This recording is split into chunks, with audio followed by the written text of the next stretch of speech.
Hi, welcome to the fourth of the 8-part series on the webinars addressing DCFS's practice guidelines. In this one, we're going to talk about some of the not fun stuff. So property damage, allegations, and other emergency situations, but stuff that hopefully will help you if you do encounter any of these situations. So the first one is property damage. So there is some monies available if a child does damage to your property. Now, it's not an insurance policy, it's just something the state is offering to help decrease the burden that foster families may take on as they choose to do foster care. Now, there is a form, and the next slide will have the picture of the form on there. So once again, if you're listening only, take some time and look through these slides. We'll make sure we have a PDF of these slides you can easily access. And you have to file those claims within 90 days of the incident, and you'll have 30 days if there's any missing information that you didn't supply, and they can provide financial assistance up to but not exceeding $1,000 per incident. And the first claim, and they run a fiscal year, is July 1st through June 30th. There's a $150 deductible, and then any additional claims within that same fiscal year, the deductible reduces to $50 per claim. And so, you know, if a child does damage, I think the most common things that I've heard of are, carpets being ruined, broken windows, holes in walls, holes in doors, those kinds of things. So things that are usually going to fall under that $1,000 range. And this just helps to make those repairs for your property without it costing you a lot of money. And this is the form you would use. Now, the caseworker or research family consultant can give you a copy of this. Any of the trainers can also email you, and we have them as well. So you just fill this information out, make sure you're giving as much information as possible to your caseworker or RFC so they can get the reimbursement for you as quickly as possible without delay. And then other emergencies and situations that may come up. This is just a list of some of them that you may see. So pregnancy, a child being removed from your care, allegations against the foster family, heaven forbid death of anybody, or child running away, which out of all of these is probably the most common one, is a runaway. All of these are addressed in the Practice Guidelines 306 in that level. And so if you wanted to go through, if you encountered any of these, you could read through. But that guideline is really for caseworkers, so you know what the caseworker is supposed to be doing.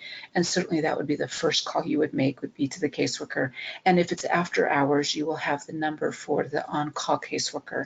There's a caseworker on call 24/7. So if you can't get a hold of your caseworker, there is a caseworker available to assist you.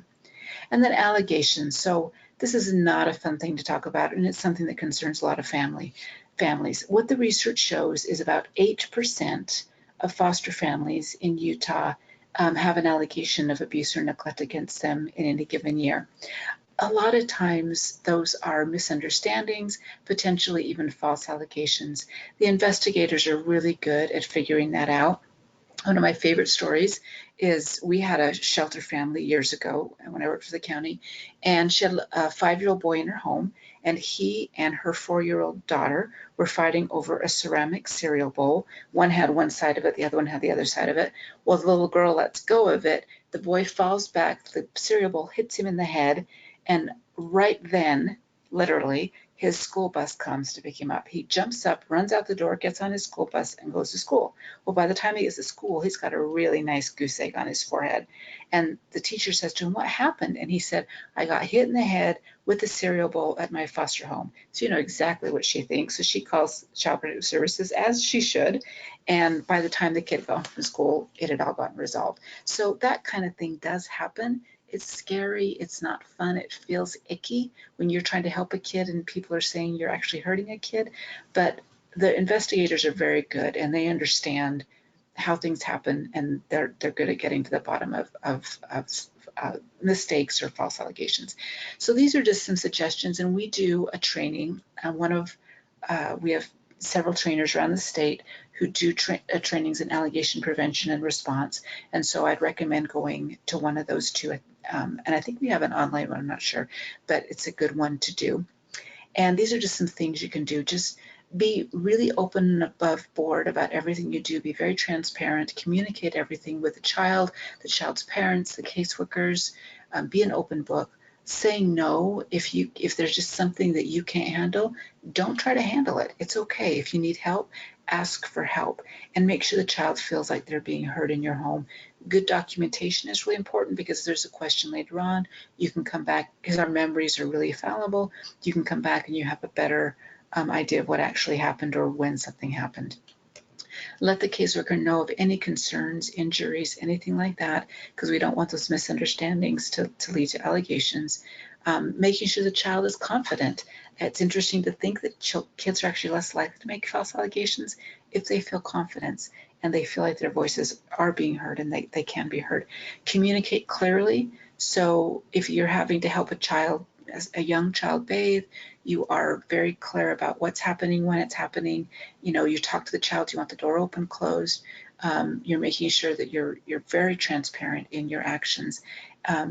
Absolutely no physical punishment, no matter how minor.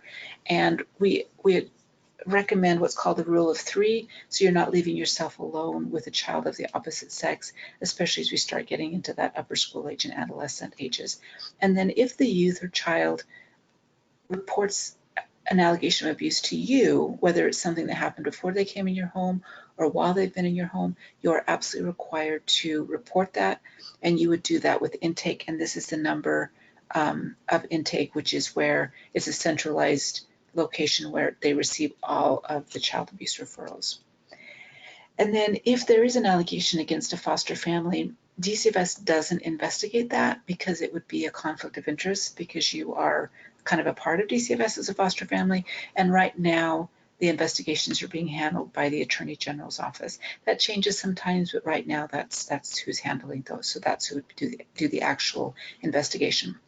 We're just going to have 2 final slides to help avoid any other issues. So safe to sleep. We have had some tragic incidents of children in care, young infants, who have been placed to sleep in less than safe situations, not through any negligence or anything, just, here's a nap, I'm going to run and take a shower, or run outside, do some gardening while the baby's napping, and the child has rolled over, maybe gotten their the one case I know of, the baby rolled over and got their face stuck between the mattress and the side of the bed, and the baby suffocated. So, and it was just a tragic accident, but we want to make sure that doesn't happen.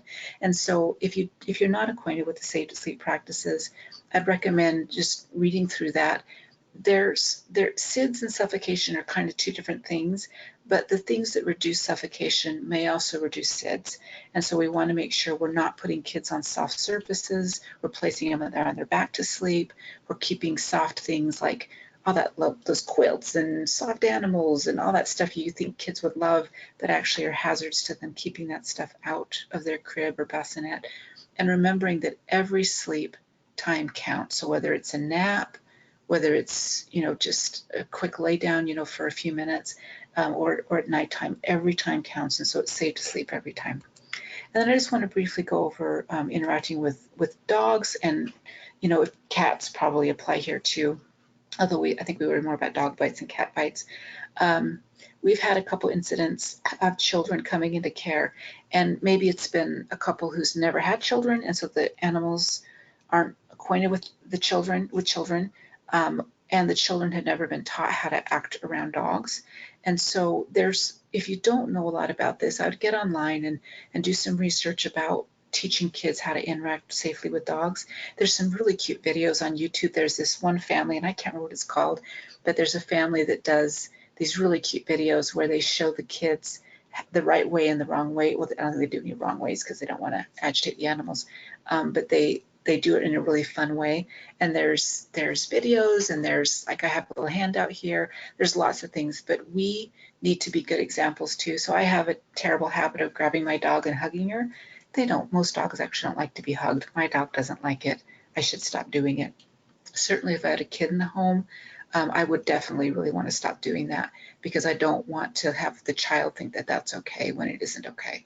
So, and sadly, a lot of people put pictures on social media of cute, and I'm doing quotation marks around the word cute, pictures of children and animals are actually really hazardous.